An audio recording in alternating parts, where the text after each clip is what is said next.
There are a number of openings that are definitively one-sided in checkers.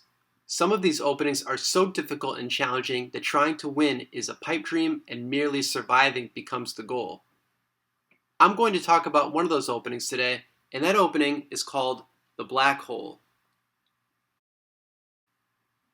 This opening landed at number 6 on my top 10 toughest openings video, and I'm going to play through an attack and show the best defense.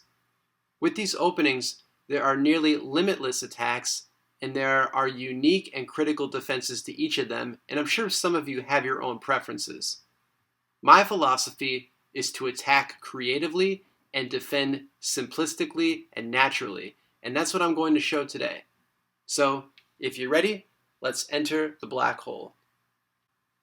The black hole begins 1014, 2217, and then 913. White captures this piece, and then you might think that this 714 capture is best, again keeping the double corner intact, but actually after 2522 it's a probable loss for the first side, believe it or not. So instead, the center exchange 615 is the key to draw here. So although the double corner is very much exposed, jumping toward the center is best. Now, a good white attack next, again, is this 25-22, and then you can go 15-19 for this 2 for 2. It's a very good attack, but naturally, I think, for white, and what is played often, is this 24-19 exchange, eliminating this piece and restricting the first side that much more. So after the capture, now red has to start shoring up its double corner, and it does that by going here next. One good attack for white next is this 1915 exchange. I like this 2318 move even better. And now red is going to continue to protect its double corner, and it does that by going 6-9 here. Now, a good attack for white is this 26-23, and if white makes this move, red can go 7-10 next. Again, it looks very unnatural, but this is a key drawing sequence for the first side. Instead of 26-23, I like this 27-23 move. I think it's a little bit more natural, at least to me. So now you can still play this key 7-10 move here. This is a really key development for the first side in this opening. So as you can see, there's a 2 for 2 here, and that is okay. That's still the best way to play this, is taking the 2 for 2, and it does that by going here, taking the 2 for 2, and then jumping 3-10 toward the double corner. So now what white wants to do is it wants to continue to attack this part of the board, and it's going to do that by developing a column here, hoping to exchange. And it starts that by going 26-23 now, 8-11 providing more protection, and then creating this column with 31-27. Now, red doesn't want any more damage in this part of the board, so it's going to go 10-14, locking things up and protecting it as best as it can. White's going to start to develop out of its single corner now. 2-7 bringing this piece into play. White now looking to try to cramp this area of the board by going 27-24 next.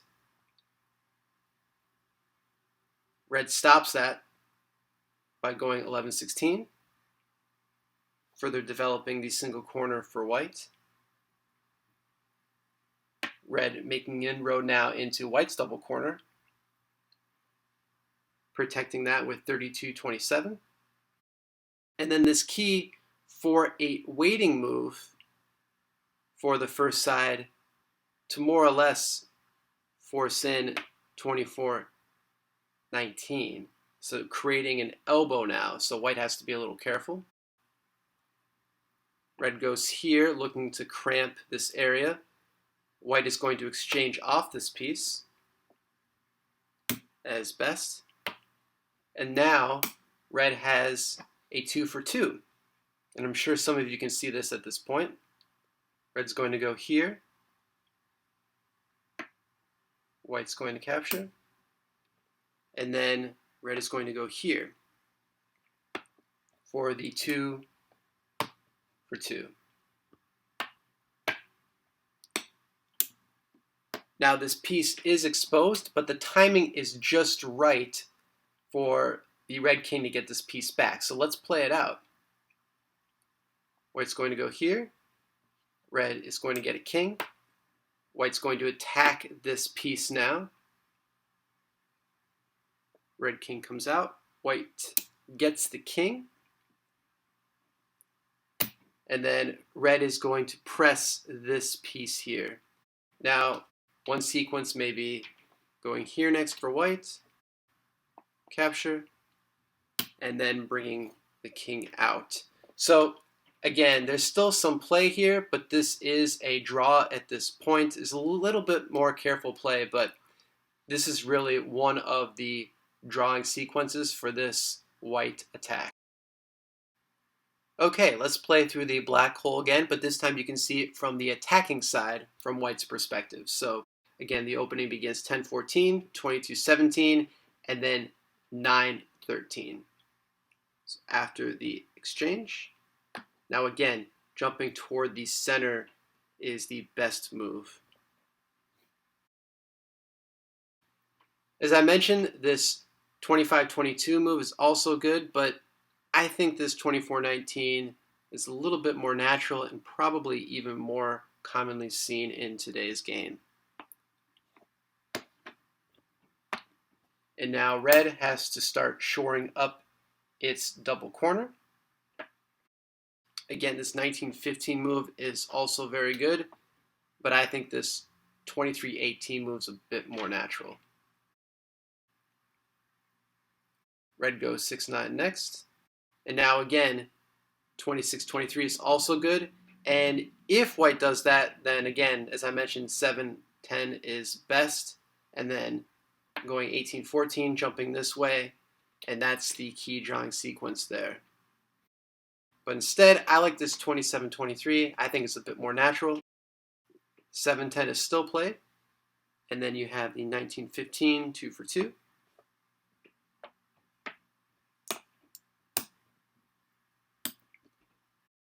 And then the 3-10 capture. Now again, the goal is still to attack this part of the board. White does that by going here,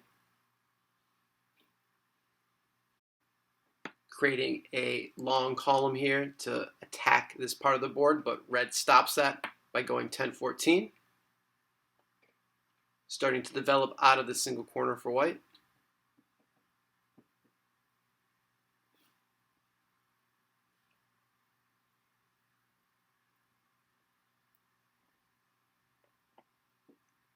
Red going in and trying to attack the double corner of white now. This key 4-8 move, again, really forcing this 24-19 move, creating these elbow types of positions. And now the 18-15 exchange. And then the 2 for 2 is now available for red, and it must take it.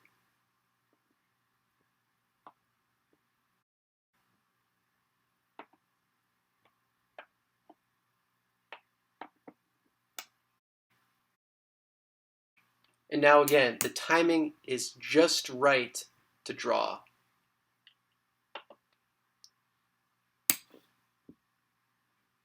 Attacking this piece here.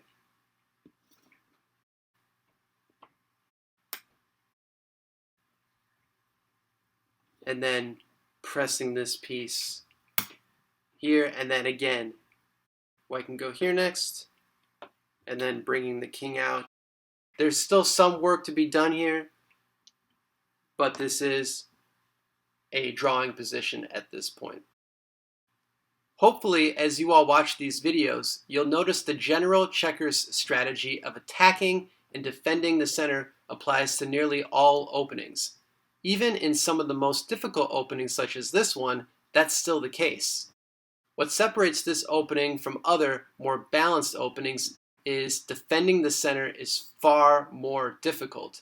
It's important to keep in mind that anytime you find yourself with a broken double corner, shoring it up and defending it as best as you can should be a top priority. If you're looking for more challenging openings, I recommend checking out my top 10 toughest openings video, in which I talk about the most difficult openings to play in this great game. Thanks, as always, for watching.